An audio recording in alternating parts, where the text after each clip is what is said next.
Hey there, fellow finance enthusiasts. Welcome to this full guide on how to activate Monzo Flex in 2025. If you're a Monzo user in the UK, you know that Monzo Flex is a fantastic feature that lets you spread the cost of purchases over time with flexible repayments. It's perfect for managing expenses without the stress, and with the 2025 updates, it's even more secure and user-friendly.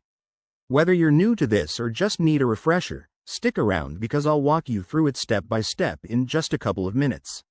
First things first, make sure you have the latest Monzo app installed on your phone. Head to your app store, search for Monzo, and update it if needed. Once that's done, open the app and log in with your usual credentials. If you're not already a Monzo customer, you'll need to sign up first. It's quick and straightforward. Now, let's get to the activation. After logging in, navigate to the Features or Products section in the main menu. Look for Monzo Flex. It might be under a tab like Credit or Payments. Tap on it, and you'll see an option to Activate Now. Before you proceed, the app will ask you to verify your identity.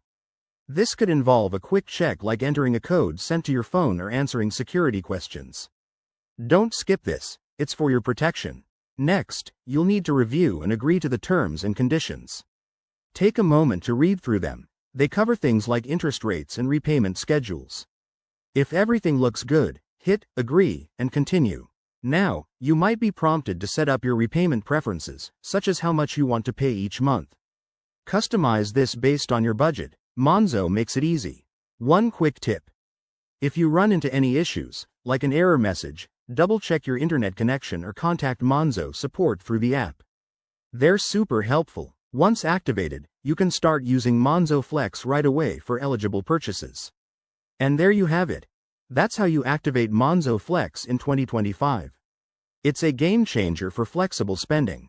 If you found this guide helpful, give it a thumbs up, subscribe for more finance tips, and let me know in the comments if you have any questions. Thanks for watching, and see you in the next video.